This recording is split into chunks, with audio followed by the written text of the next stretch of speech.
to turn your video off. Mary, that does not include you. So just in terms of a few housekeeping matters, again, just take the opportunity now to double check that your microphone is on mute. There will be an opportunity to ask questions at the end of the keynote, but you can, as they occur to you, post them in the chat function during the presentation. I'll keep an eye on the chat, and then I'll invite people to either raise their hand icon, or I'll invite individuals to come forward to pose their questions. For the discussion, if you feel comfortable, video recording notwithstanding, please feel free to turn your video back on. I think it really helps to kind of create a community space where we can all see each other in terms of any discussion. I can also see if you've got any nice artwork in your home. So I'm delighted this morning to welcome Mary Curnock-Cook as our first keynote speaker for HEIR 2022. Mary has an absolutely enviable, varied career in biotech, the food industry, hospitality, and education. And within higher education in particular, Mary was the Chief Executive Officer of UCAS between 2010 and 2017. She chairs many governing bodies, including the Dyson Institute and the Access Project, which is a charity which helps students from disadvantaged backgrounds progress to university, and holds a number of other non-executive director roles in organisational institutions. More particularly relevant this morning, in 2021, Mary took on the chair of the UPP Foundation Student Futures Commission. Now, the Commission works to bring together insights and ideas from across the entire higher education sector to help students secure their successful futures, and in tandem, help universities support each other, particularly in a post-pandemic context. The report of the Commission was published in February 2022 and is a call to action for all those with a responsibility and a passion for higher education and its students. And it's this work in particular that Mary will speak to us this morning. Mary, welcome to HEIR Conference 2022. Thanks so much, Aisling. Just give me a breather while I get my slides up, if you will. And hopefully this is going to work. And we go on to presenter view.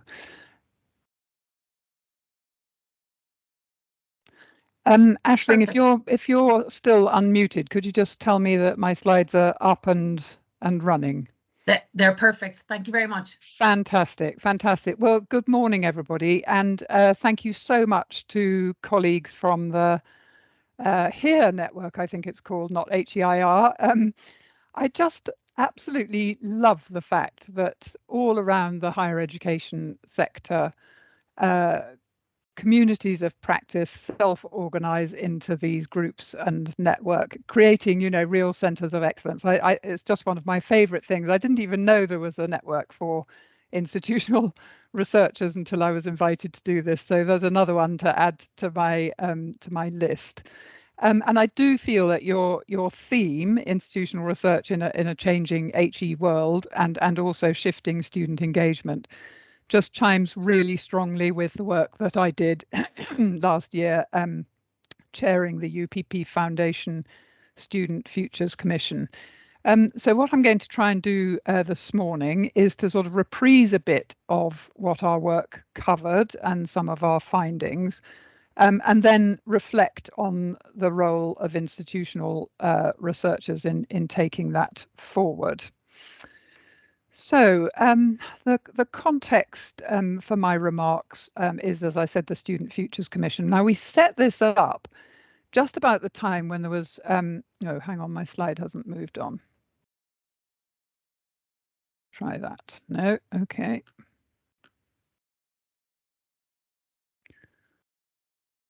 Okay, there we go. Sorry, I'm just trying to find the controls here. It was set up when there was a lot of talk about catch-up in schools. And many of us in the sector just felt that nobody was thinking about university students. And that was when the idea was born to do a sort of catch-up for university students. But we very quickly pivoted away from that idea, which was felt to be a bit of a deficit model, and wanted to pivot onto the idea of successful student futures. And I have to say, that the sector's just at its best when it gets behind an idea. And I felt that what we wanted was a generous collaboration across the sector to bring ideas together. And that's exactly what happened. We had fantastic engagement from right around the sector, vice chancellors. We had over 40 written submissions. We had special topic blogs, and we had lots of roundtables, and we even had some subcommissions running on things like international students. As Aisling said, our final report was published in February, which actually seems like a really long time ago. I think Omicron was still raging around the country then. Fingers crossed it doesn't start up again this autumn. What we found that the context for our work was that there was this sense of very low confidence amongst students. So they were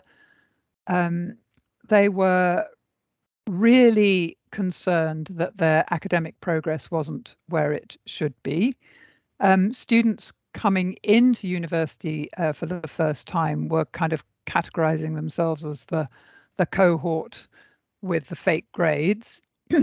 And they were really worried about their social skills, both in their kind of social and friendship relationships, having kind of missed out on a lot of the normal rites of passage in their sixth forms, but also their professional social relationships. So they were really worried about whether they would be able to have good conversations with their tutors and their academic colleagues, and indeed for potential employers. And that's the third area of lack of confidence, was this real worry about whether they were going to be able to get jobs at the end of it all. So it was really no wonder that 3/4 of students said that the pandemic had had a negative impact on their mental health. I was reflecting when I was preparing for today, I was reflecting on how much of that context has changed in in the following 6 months. And I think it's fair to say that that kind of lack of confidence in where students are at academically still exists. So we've got our new school leaver cohorts coming, the first time they've had to sit formal exams. So real lack of confidence in their performance there. And I think that's probably been true in our universities, where assessments have been changing and evolving since the pandemic.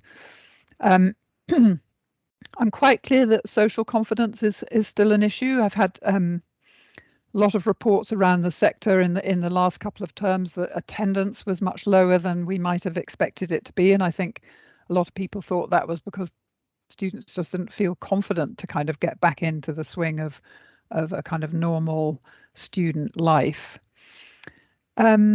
Digital accessibility, digital poverty, readiness to engage with digital tools. I think that's still an issue. I think the way that we use digital services and interactions has changed post-pandemic, because we've got the choice at least to be in person.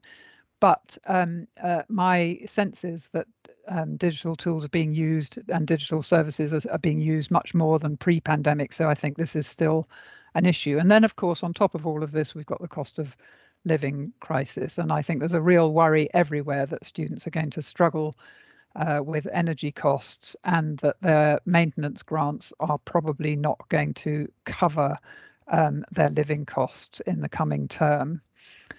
Meanwhile, the working world has completely changed, and I think that gives students pause for thought about what graduate employment might mean for them, and indeed what they want it to look like. And then there's just this sense that we're all living in this suddenly very uncertain world.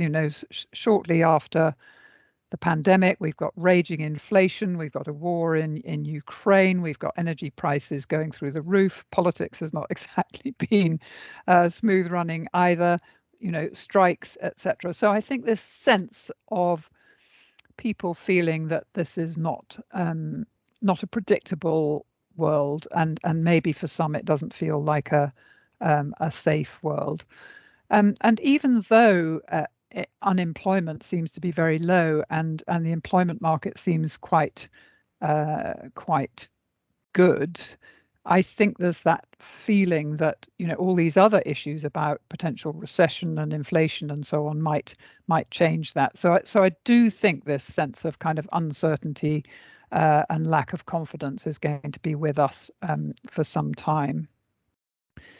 So coming to our central recommendation of the Student Futures Commission was that universities could think about creating what we called a Student Futures Manifesto. And this would be something which would be co-created and co-produced with students. And it would be a powerful public expression of the university community's commitment to student futures, and really putting the whole concept of successful student futures front and centre. Very important that there's so much good work going on across the sector that already addresses some of the things that we found in our work. So the idea of the manifesto actually bringing together existing initiatives and new approaches, but probably not a kind of typical university document, you know, not the kind of glossy, dare I say, slightly dull strategy document that you might publish on your websites, but perhaps something a bit more engaging, using multimedia, more expressive and creative, even a bit fun. And I always wanted to see, you know, that there would be perhaps a button on the landing page of every website that kind of expresses to future and current students that there is this joint commitment to successful futures. Now, we had 6 anchoring themes to our work, which when I look at them now, 6 or 7 months later, I think, well, that all looks really obvious. And maybe I've just got used to them, but I'll just quickly run through them. So support for students before they reach university, just so important when there's that lack of confidence underpinning how they're feeling about starting.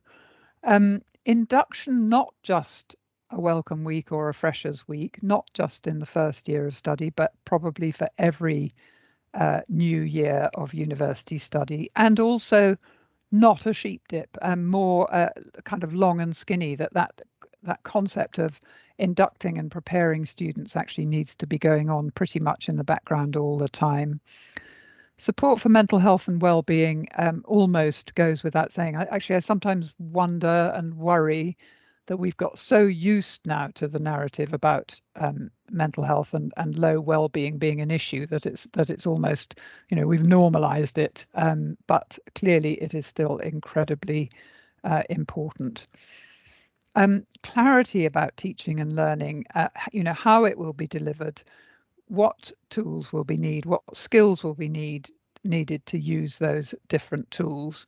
There's been a lot of very unhelpful press, I think, that sort of pits online learning against in-person learning, and I just don't think it's like that anymore. I'll say a bit more about that later. Really important, I think, that the activities that go on inside and outside the curriculum are pulled together in a way that students can visibly see that they're building skills, they're building networks and building communities that are so important. And then this very clear pathway to graduate outcomes. As I said, even if the job market at the moment looks healthy, I think this is a clear area of worry for students. So I'm going to move on to, so this is really my favorite slide, because what I tried to do here was to capture what we felt on the commission were sort of subtle shifts in the framing of ideas in the sector that we witnessed in our evidence gathering, and of course which informed our recommendations. And I wonder if some of these might resonate for you. I'm going to pick up a few of them that I thought might be of interest. I'm not going to go through the whole lot, but let's just start with physical and digital places. If I can just find, I've lost my mouse cursor now. There we go. So if I look back over the last 10 years or so, I've visited so many universities that were building sites. And then more recently, those building sites have turned into lovely, shiny new buildings. And I think we had a very clear sense that it was time, perhaps, for the balance of investment to shift from physical estates to digital estates. Um, if this digital world is inevitably to become part of the residential on-campus model, I'm not just talking about online learning, that's a kind of separate issue, then we've got to think about how we create community and belonging in digital places. And what does teamwork look like? We're learning how to do these kind of conferences in digital places. How do we use the networks in digital places? And can you encourage social learning in digital places? And I would just invite you, perhaps later after the conference, to check out this amazing app called studystream.com, and if you go on it, you will literally find hundreds and hundreds of students in Zoom rooms, completely silent, not all from the same communities or the same universities, just hundreds of students who are studying on their own, but in this kind of online Zoom community. It's quite an extraordinary phenomenon, actually, and seems to have been extremely popular. But it kind of gives us an idea of how we might think about social learning in digital spaces. And that brings me on to one of our key recommendations from the work that we did, which was about technology infrastructure. And my sense is that the typical university still has a millstone of legacy IT holding it back. Lots of technical debt, lots of siloed systems, lots of out of support software, departments that are run on kind of breeding spreadsheets, huge expensive IT teams which are there really just to keep the lights on. They're not their job isn't to be developing new services and adding new value. They're just there to keep these old system out of support systems running. And of course, most of us have got cybersecurity risks blinking bright red on the risk registers.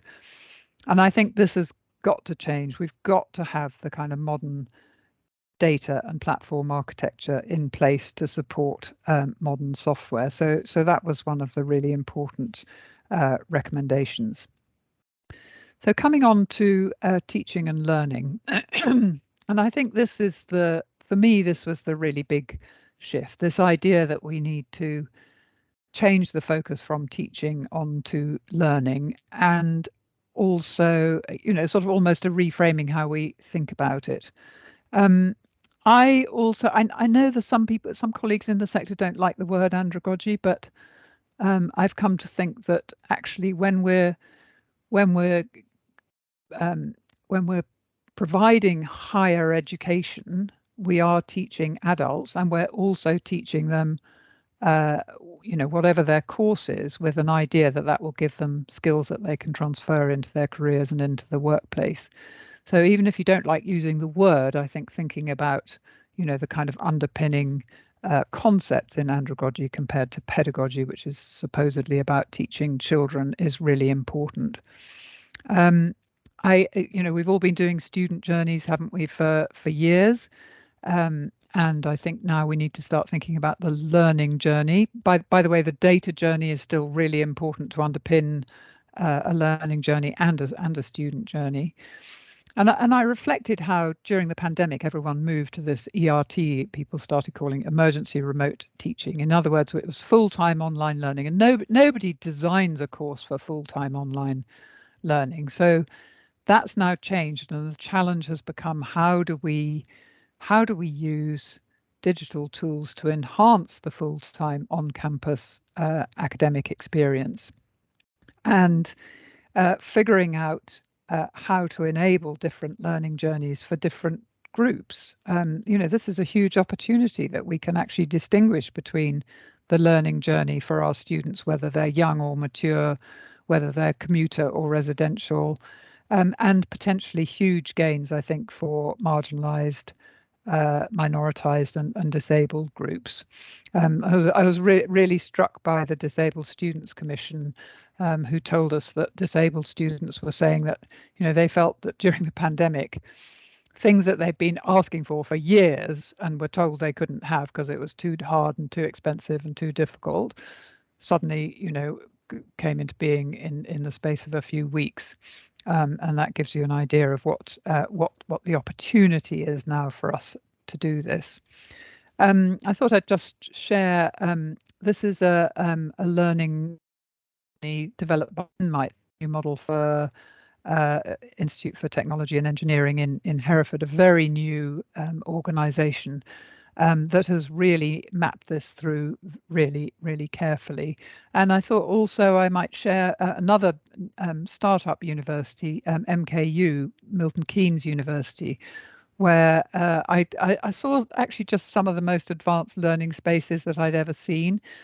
This picture doesn't really do it justice because you want to see it with students inside, but you can see those little tables, the groups of students sat around tables with 2 screens on each table, and where the person running the program can control the screens themselves, or they can be controlled by students, or they can be controlled at a group level, all at once or separately. And this would take some considerable skill to do properly, but I felt that was potentially really powerful. And another from one of my EdTech clients called Learning Mate, they've started mapping out a learning journey where you bring digital tools and resources into the traditional learning journey of lectures, seminars, tutorials, revision, assignments, etc.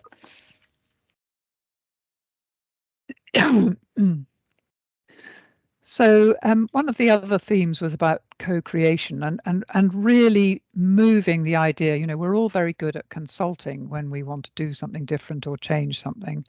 But the idea of co-creation was just such a powerful idea through the Student Futures Commission work, and the feedback that we got, that when student reps were in the room with university leaderships actually solutioning, that got very powerful results. Students wanted to be talked to and not talked about. Survey fatigue was setting in. And so this new concept of students and university leadership working much more closely together, I think really did change the dynamic. And I felt also really optimistic that it was bringing back that old idea of a university being a scholarly community of academics and students creating and sharing knowledge together. And I thought that was a big win and very powerful. Incidentally, NMITE, the engineering provider in Hereford that I mentioned, they actually had a design cohort. So they actually had a cohort of students who they paid to help them design their new course. I thought that was a great example. Coming on to talk about graduate outcomes.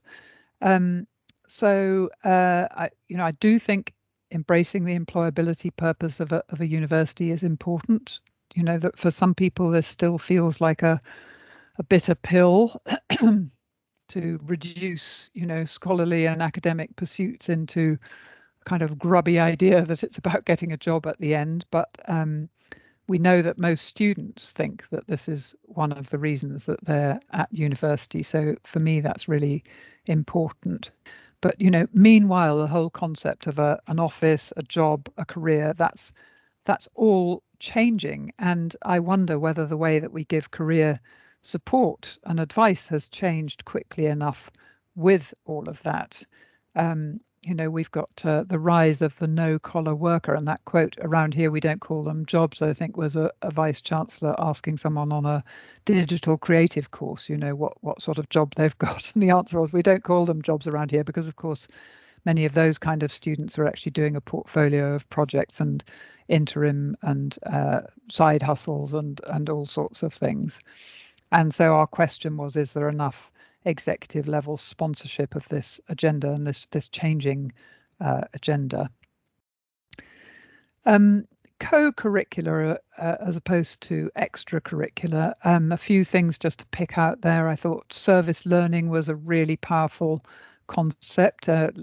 Pretty much all universities encourage their students to do volunteering, but actually reframing that as service learning and thinking about how it can be linked to curriculum outcomes is really important.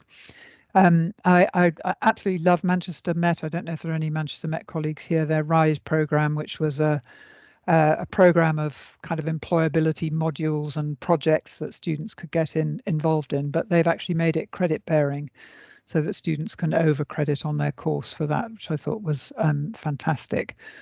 What was great about MMU's RISE program, which had to move completely online during the pandemic, was actually they got more interaction, particularly from marginalised and disadvantaged, underrepresented groups. They got more interaction and more take up for things that were online. So that's worth thinking about. And all of this is about the kind of social capital that we know our students need to live fulfilling lives and have successful futures.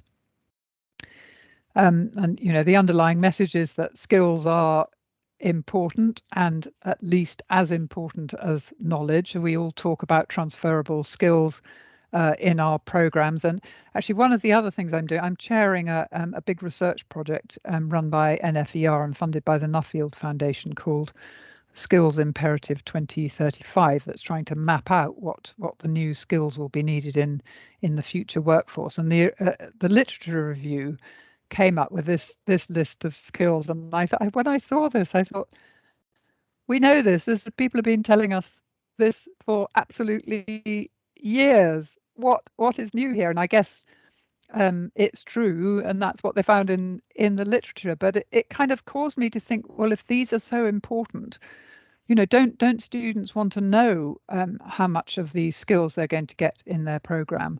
And so I went on to UCAS's website, and I searched on problem solving, and this is what I got. Looks like you're not getting any results. Sorry, be less specific.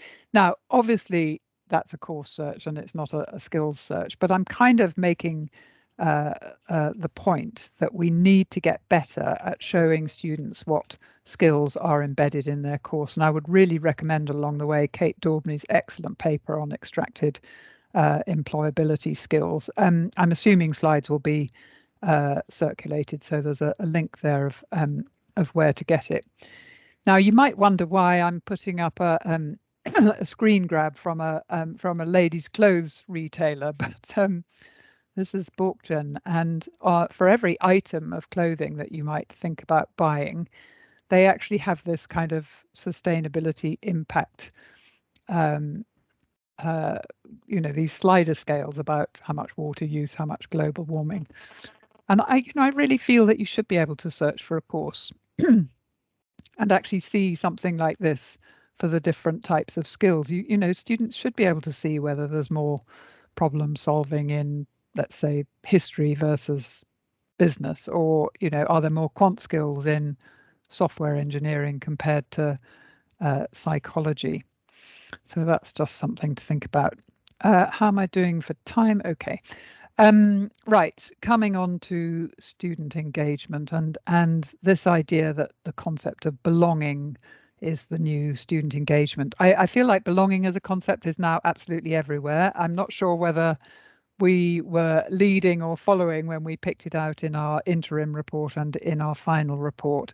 But for me, it's a really powerful concept. I think pre-COVID, I felt that student engagement as a concept was very much about learning analytics.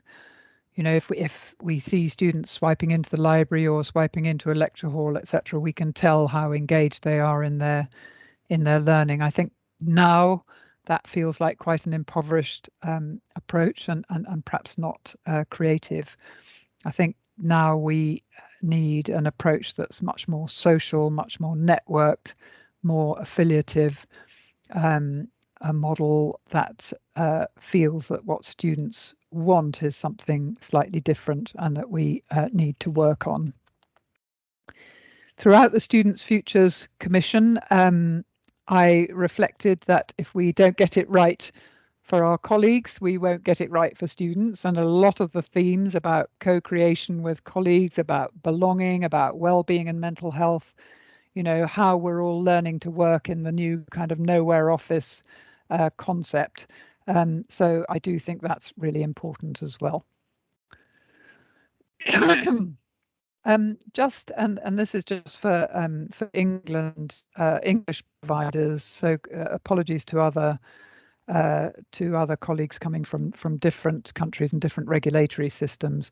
But the new proposals from the Office for Students about the sort of numerical thresholds around continuation, completion, and progression.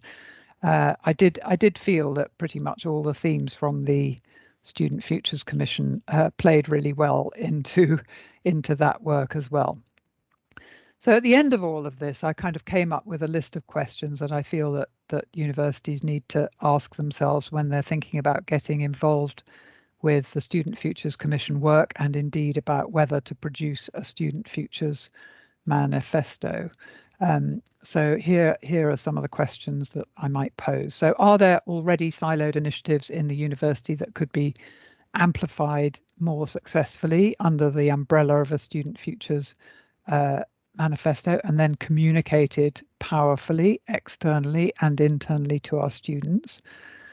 Is there enough focus on successful student futures after the pandemic, and particularly for marginalized and minoritized groups? Have we really got our head round the concept of digitally enhanced learning and teaching as opposed to blended or online learning? I think this is quite a nuanced concept that needs to be worked on really hard to get it right, especially for different groups with different needs. Are the careers and employability approaches visible at executive and council level?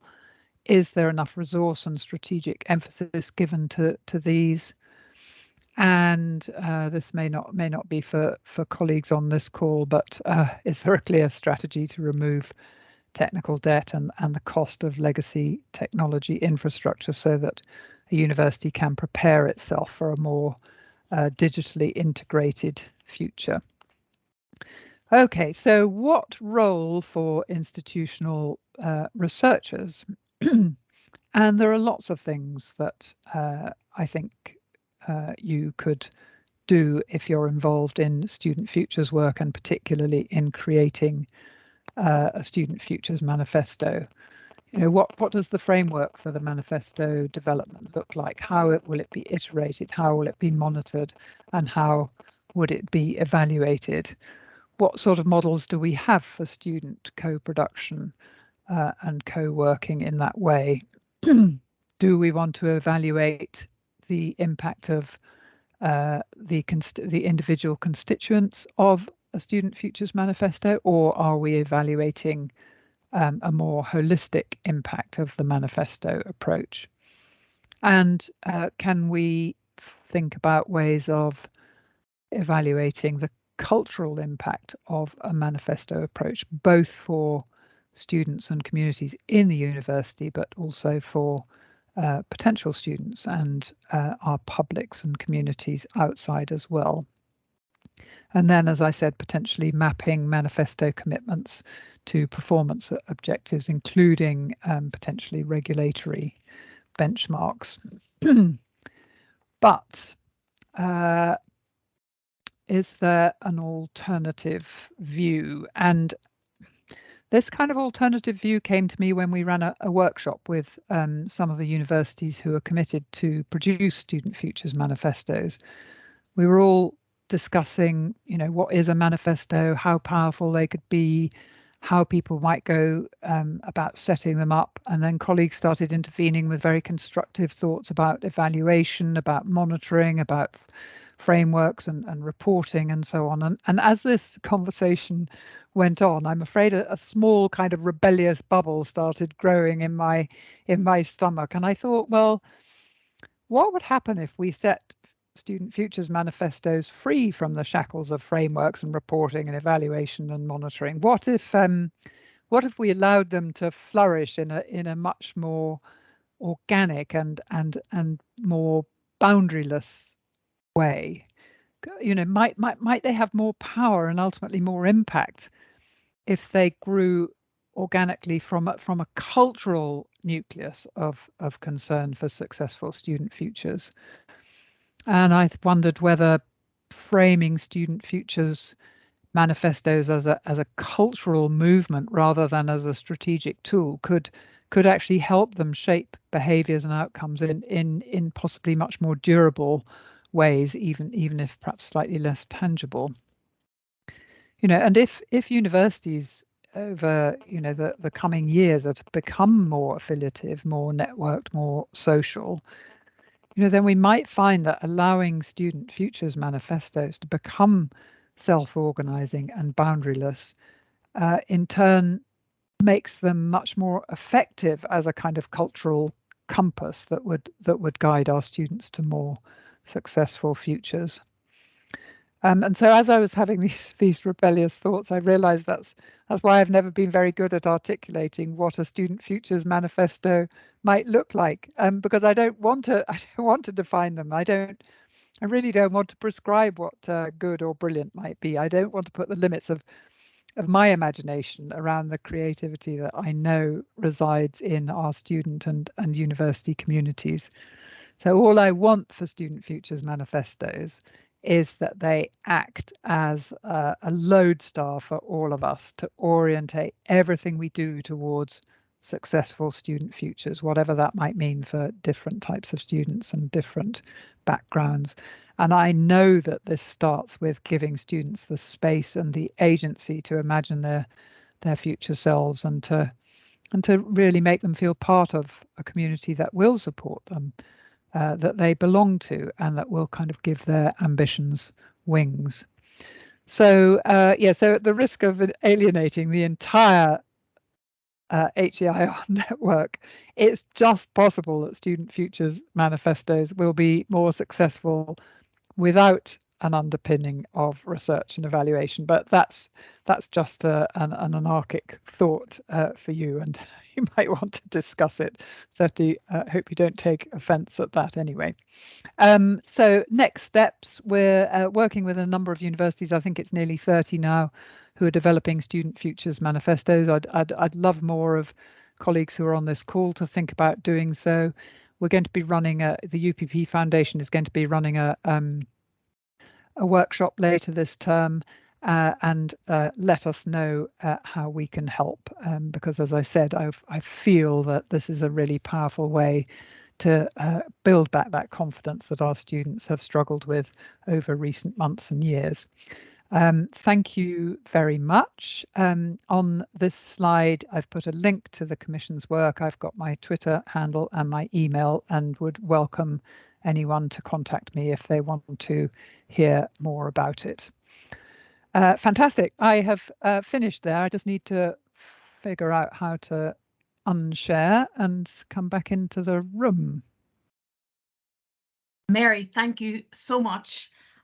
Thanks also for your provocative comments at the end, which I think makes us all feel a little bit more uncertain in our own jobs, just like the broader economy and society in general as well. So thank you a lot for that.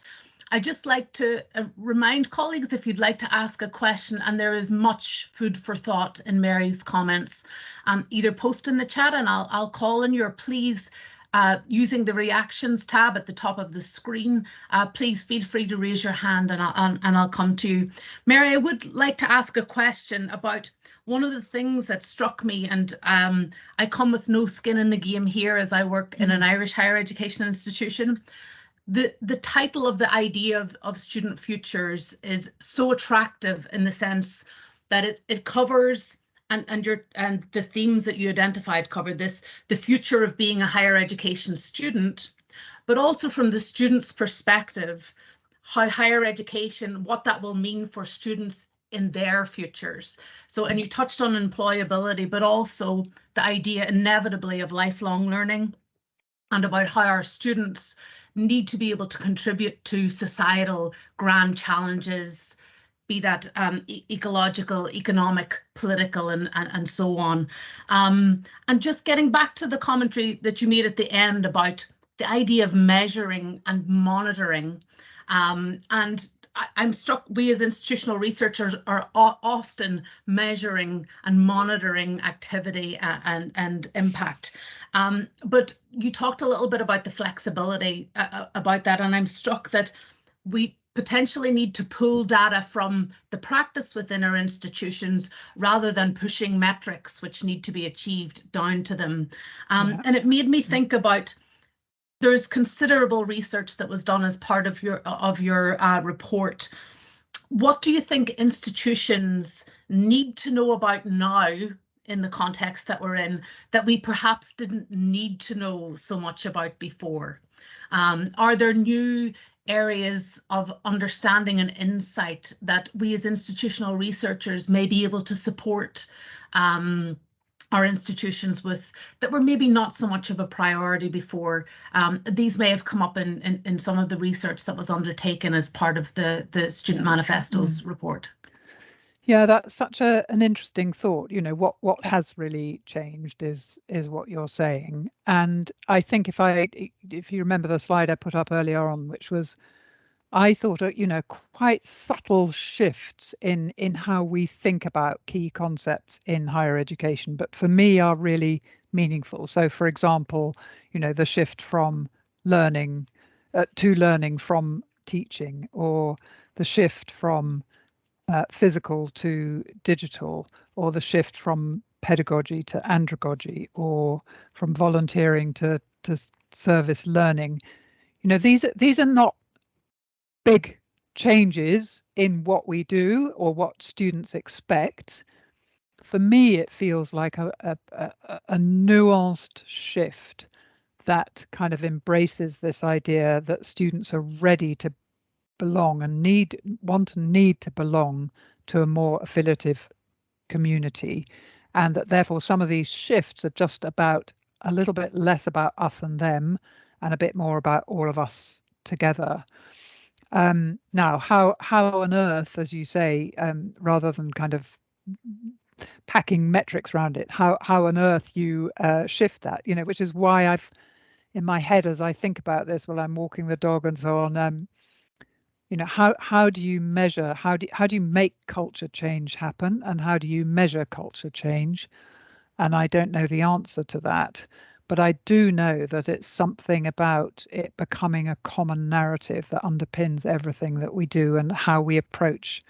You know, back in the 80s, you know, before most of you were all born, you know, the whole idea the customer comes first, you know, that was revolutionary in kind of management speak when I was first working then. And yeah, but it represented a massive kind of culture shift that went on happening for decades and arguably is still happening. And I think it's that kind of change that's underway rather than something more kind of earth-shattering.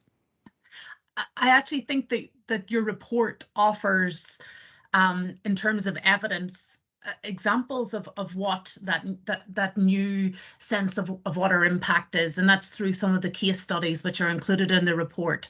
And for those of us reading those, not all of them will be relevant in our context, but it's kind of to lead on from the customer knows best to I'll know it when I see it. And I think from reading the case studies that are contained within your report, I can certainly see ideas that I would like to steal, good practice that I think may work in my institution. Yeah. And I think that can be really, really helpful. Yeah, thank you.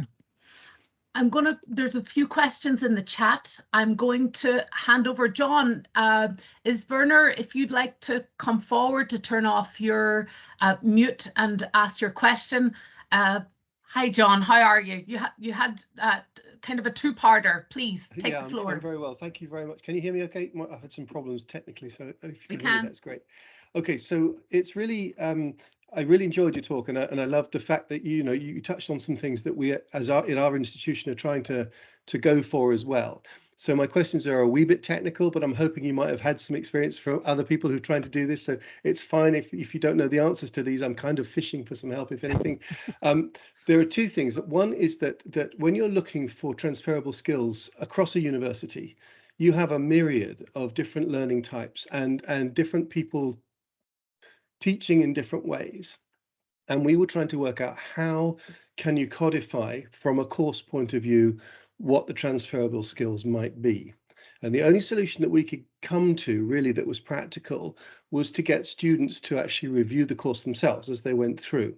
And that has some disadvantages, not least they lose interest at the end of the course in reviewing it. They want to progress and so on. So I wondered if you'd come up with any ideas for that.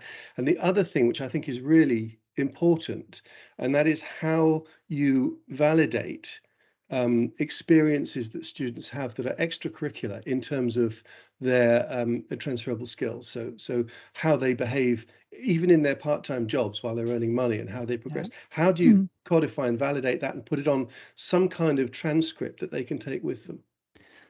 Yeah, such absolutely great question. So on the kind of transferable skills, how do we kind of codify them? And I did put that reference to Kate Daubney's paper, which is one of my favorites on the topic, because I feel like, we're all very quick, aren't we, to say, of course you can study English literature because you'll get lots of, or history or whatever it is, you get lots of transferable skills that you can use. I think students need to know what those transferable skills are. They need signposting to them.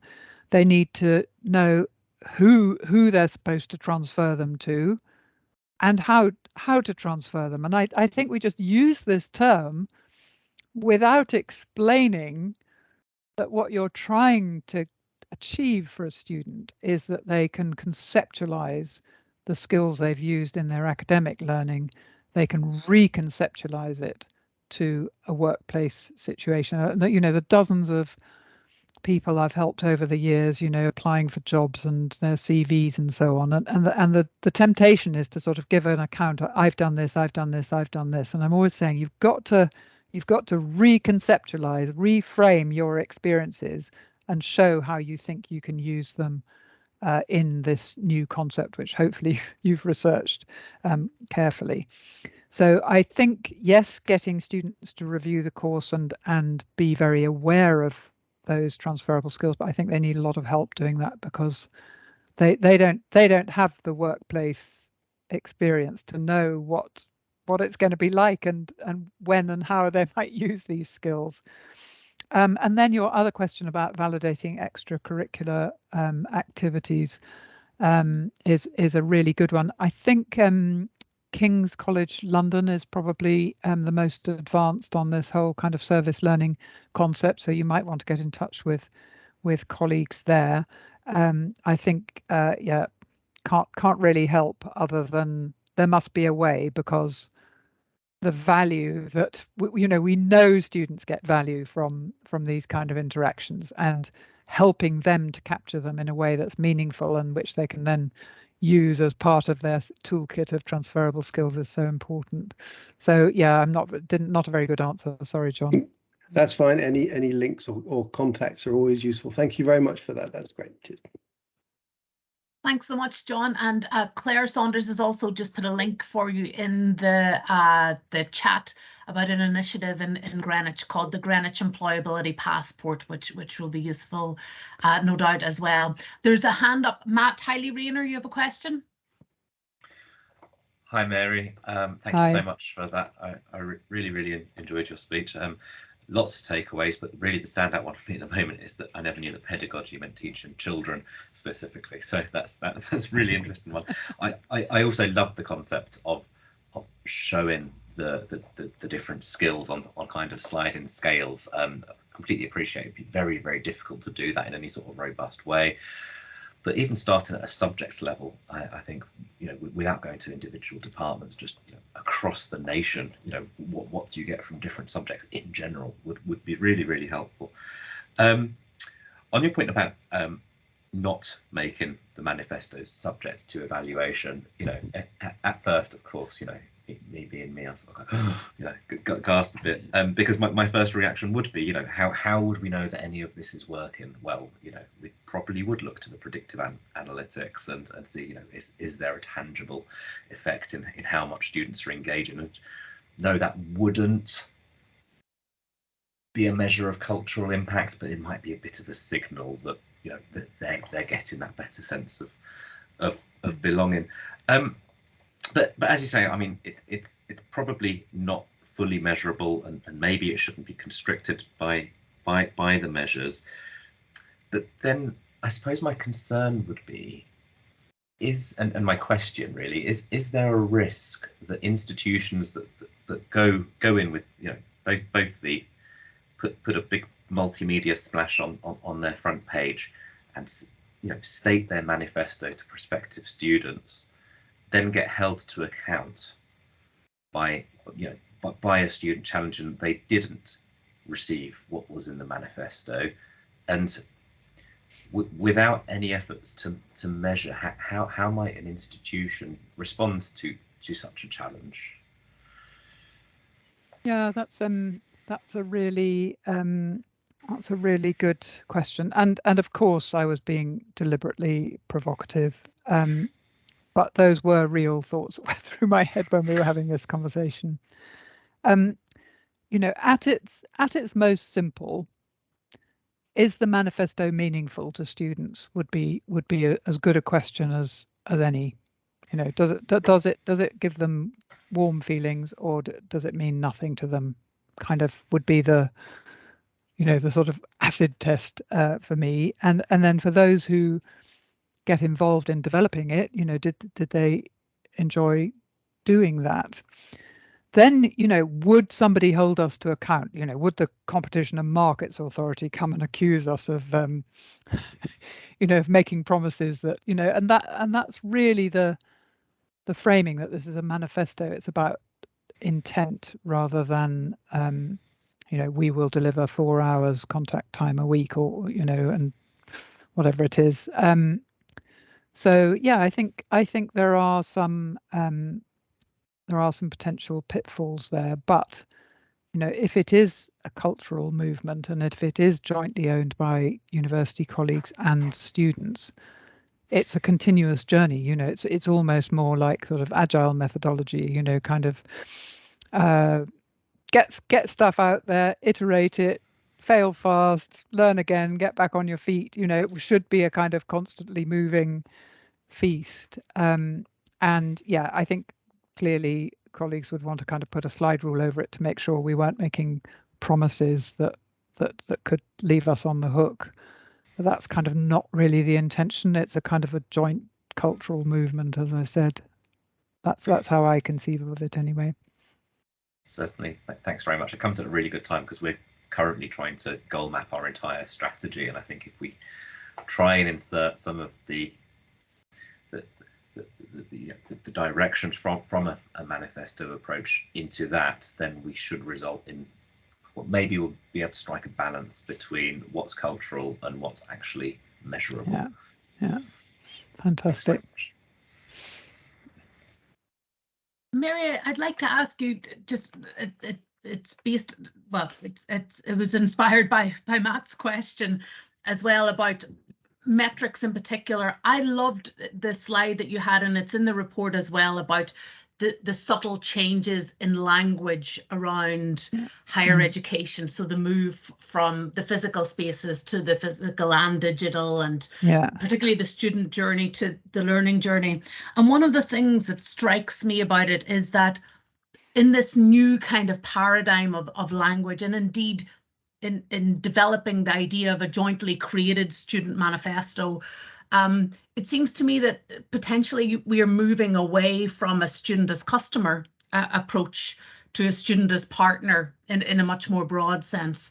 And I'm wondering about what that means for even evaluation of the student experience through things like NSS, our modular evaluation, where we are demanding, I think, a much more, and in that belonging, you belong to a community, you're not a customer of a community, in terms of delivery, what that might mean for us in terms of the, I suppose, the validity of considering a fee-paying student in that paradigm as customer, as potentially a move to partner as well. Is that something you see may be relevant in the future as we move forward?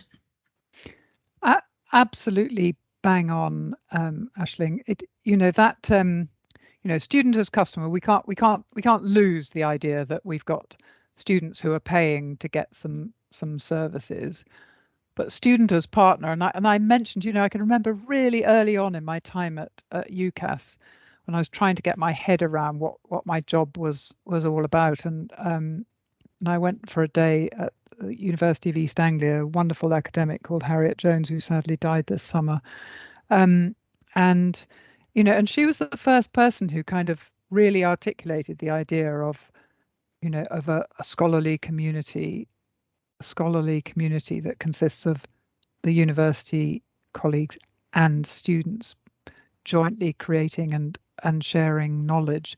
And I thought that was just such a powerful idea. And I think we've lost that somewhere along the way with, you know, with the kind of marketization and the customer focus. So I still think that customer bit is important. We've got to deliver the services that they're paying for. But I think the student as partner is just so much more powerful, and particularly if we want our students to feel that they belong to a community that they can continue to use as a sort of lifelong learning, you know, post graduation. So yeah, I think it's a welcome shift, but I think we've all got quite a lot of work to do to kind of make that a reality for students. I mean, some universities are just so big. You know, the ones I'm involved with tend to be startups and new ones that are quite small. It's much easier to do student as partner, but when you've got 30,000 students on campus, it's a little harder, I think. Yeah. Mary, thank you very much. This session is, it's now 5 to 11, so the session has come to the end. Can I just thank you so much for your keynote this morning. It not only, I think, challenges us as institutional researchers, but more generally, I think it challenges the higher education sector, thinking about both the future of being a higher education student and what that will mean in the broader economy and society. So thank you so much for your comments today. For delegates, we are now going to take a short break for 10 minutes. And the sessions will resume at 11:05. So again, just thank you, Mary, on behalf of the HEIR Planning Group and all those attending the conference this morning. Thank you so much. I've really enjoyed preparing and joining the conference, and for your questions. Thank you. Bye, everyone.